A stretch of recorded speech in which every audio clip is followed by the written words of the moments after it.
Hi, everyone. I've given my computer a stern talking to, and, and I think this will be much easier to understand when you have some visual examples to go with it. So we're going to talk again about 3 easy places to improve your copywriting now. So why do we even worry about it? Well, the truth is that everything you write online is how you market yourself. You are the brand when it comes to your books, unless you've built up a different brand, but it's your book and your authorness that is your brand. And so copywriting does matter when you're putting yourself out there and potential readers and buyers are reading what you write. And everybody is a potential buyer, even groups with other children's authors. Even on your personal Facebook profile, your friends, everybody is a potential buyer. So good copy will keep people there and reading, whereas poor copy will just ignore you and they'll keep scrolling. And if people keep reading what you write, then it gives them that chance to get to know you.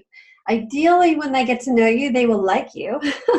And then hopefully, eventually become raving fans who buy everything you put out and share what you put out with all of their friends.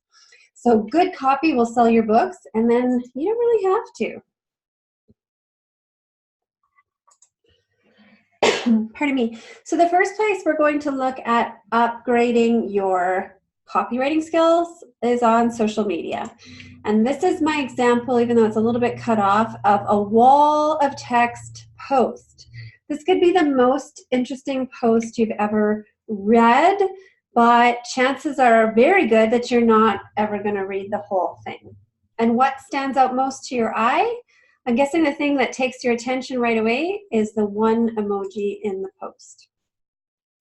The second thing we're going to talk about, or second place we're going to talk about upgrading your copywriting, is on your book page. And so this is just one example of a book that I grabbed, and this is another wall of text on the book page in the description.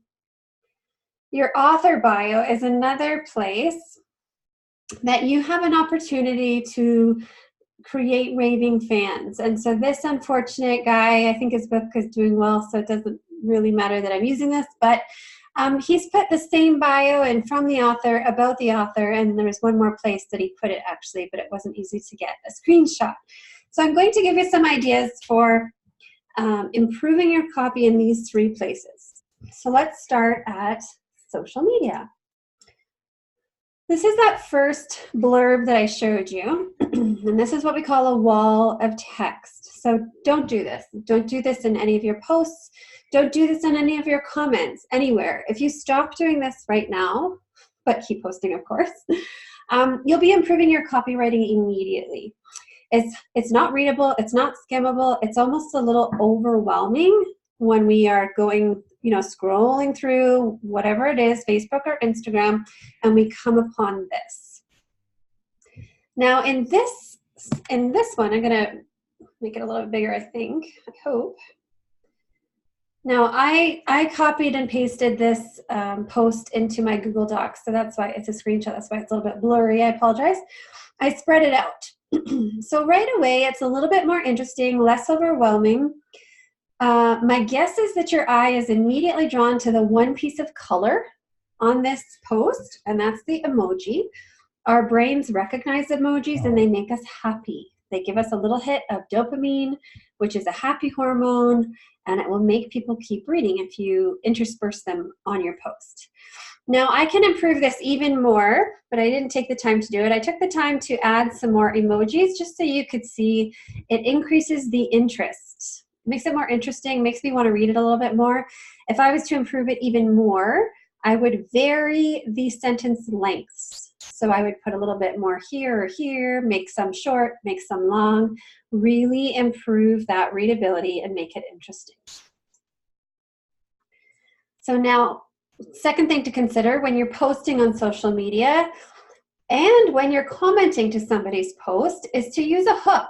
So a hook is just a first line that is short usually, so people can skim it easily, and that is interesting. That's the key point. So I've given you in that PDF handout, I had lots of examples for ways you can start. You can tweak them a bit, of course, please do, but it just gives you an idea of interesting ways to start. And then what's really important is using that shift plus enter that I think I even forgot to mention to make a space after your line of text. The spaces are just as important as the sentences in copywriting. The spaces allow a chance for our brains to sort of relax and take a breath, and we can absorb the writing, what's written, almost at a glance. So that's the skimmability. And if you don't have those spaces, it's not skimmable. So as an example, if you were to start a post with "I am furious" and then leave a space, people will read this. If you start with "Do you want to know what just happened to me?" and then an interesting story, people will read this and they will be more likely to comment. Get ready for this. That provides a little bit of excitement already. I can't wait to see what am I getting ready for. Now imagine, you can do all kinds of things. Imagine when you're 90. Imagine when you were 3. Imagine if you lived on the clouds. Imagine if you lived at the center of the earth. This can take you anywhere and people will go there with you as long as you keep it interesting. So we talked about writing something interesting. So using the hook. So that's your writing that's interesting, but it also has to look interesting. You have to space things out. So the shift plus enter is the magic when you're writing on your computer that makes it so that when you press enter, it doesn't just automatically post. It's so frustrating, right? Shift plus enter will leave that space. This is a little miracle. It changed my life. Use a variety of sentence lengths if you can. Use emojis. In the PDF that I have a link. It's called the Emoji Keyboard Chrome extension if you use Chrome. So it's right up on your, actually you can probably see it here on mine. This is it right here. Emoji Keyboard. So I just click there and instantly I have access to all kinds of emojis. I love it. Of course you have to say something interesting. If you comment something sort of bland, there's no opportunity for engagement if you're just saying the usual things. Thank you. I like that. It's just bland and people will not be motivated to comment back or even comment at all. Okay, let's talk about book pages now. So this is that book that I was telling you about, Fairy Farts. Now, it's a great cover. It's very attractive. But this is a giant wall of text. Chances are high people will skim right past this book because this is almost unreadable. So here's your general rules for writing your book blurbs. Start with a hook. So it's just like in social media, right? Start with an interesting first sentence and then leave a space, shift plus enter. Vary the lengths of the next 2 to 3 paragraphs. You don't want the exact same amount of lengths, just like, you don't want the same word starting each of the sentences. You want to use this space to make your reader, which is usually the parent or the grandparent, feel emotionally invested in the characters and or the story. And your concluding sentence should be catchy if you can and include a call to action. Call to action is get it now, buy it now.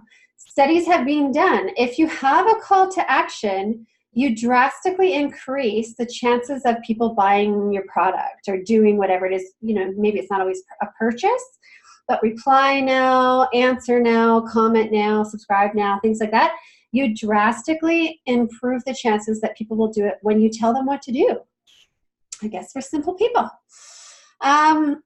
Okay, so formatting is the bold and the italics. So definitely use it to emphasize 1 or 2 words or maybe 1 sentence, but don't overdo it. And so I have an example here. This book does very well, so I don't feel too bad about using it. This is a pretty interesting hook. Having a pet dragon is very fun. I feel like very fun could definitely be improved, but notice how it's bold, bold, bold, bold, bold. Nothing stands out when it's all bold. Nothing's emphasized anymore. If anything, what's emphasized is the 1 sentence that's not in bold, right? But he has left a space. The sentences start with, different words, and they're different lengths. Okay, so this is not bad. I would say you could improve your hook or your first sentence, and you could take out all this extra bold. And there's your CTA. Get this book now and enjoy. Here's the fairy farts. So this is actually a great hook.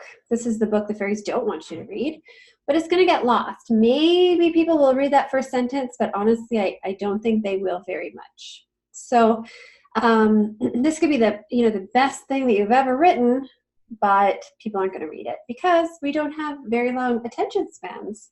We have the attention span of a goldfish, I believe, is the current statistic. So now I was lazy, and this is an example of formatting a book description, and it's one of my own books, but I didn't put the picture in. So I used the description generator, and there's a link in the PDF. I used it to make this first sentence a larger font. So you can see that it's larger, you can see that it's bold, you can see that I have only a couple of bolds, hopefully really emphasizing those few words, right? And only one italic. I have a call to action, get it now, get the ebook free. Again, this is bold and all caps. That should capture some really good attention. And then I also try to grow my email list. So I'm telling them, you do such a good job. So here's a resource. Go to this link. When you go to this link, it's an opt-in box or an opt-in form, however you want to say it. They have to say, yes, I agree. I want this thing. And then they go on my email list and they get the thing that I'm offering, which is lesson plans. Okay. Now let's talk about your author bio. This is another opportunity. This is your chance. Make them get to know you, like you, trust you, and then hopefully fall in love in a very non-stalkery, platonic way. You need to, if you want them to fall in love with you, be delightful, be funny. Show your quirks.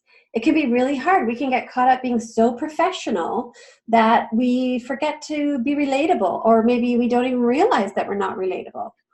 So it should be kind of short. It doesn't have to be super long, and it should be kind of fun, because when it's funny, people respond well. Their brains fire, they light up, and they remember you. So make the first sentence interesting, if at all. Describe your life. You're telling them the real stuff, but you're not going into all the nitty-gritty details. You're just going into the interesting highlights, okay? If you have a particular fetish for some kind of food, this isn't all that interesting, but maybe you have a really interesting, pickle and onion kind of addiction. I don't know. Write about it. Write about anything about you that you think is interesting or quirky, and this can be hard. So a nice idea is to ask, not your spouse, ask your kindly best friend to write a blurb about you, to write a bio. And then you don't have to necessarily use the whole thing, but you can definitely use pieces, phrases, sentences from it. Okay? So this is the bio put together. This is the bio exactly the same, but spread out so that it's more readable. And so I'm guessing you sort of skimmed maybe first word, last word up here, but this is instantly more readable. If you can add emojis, even better. I saw a bio actually that was cut off right about here. So the author had a list, and I can't remember now what it said, but the idea was sort of, this author is da-da, da-da, da-da, da-da. Almost like an Instagram bio, where you can put it stacked like that. Very short and sweet, and in this tiny little area was her bio. So the reason you would do that is because if somebody's looking at a large screen and it goes, you have to move your eyes, which sounds exhausting, doesn't it? Not really, but it's a real thing. So when you have to scan or move your head or move your eyes to the other side of the screen, you're less inclined to do it. But if this little blurb cut off here, and I hope you know what I mean when I'm saying that, you could read it so easily, and you would appreciate being able to read it, because you might come upon this and not read it because it's overwhelming or because you're not interested. But something short and sweet and readable is really the key. So that was fast. Goes much faster with no questions. And I hope that this helps. You can use these tips anywhere, your social media, any of your social media, your book description. If you have an email list and you write newsletters, please use it. Your book description, I think I already said, the author bio, anywhere that you need to have your writing out in the public. I encourage you to use these tips and practice good copywriting. Thanks, everybody.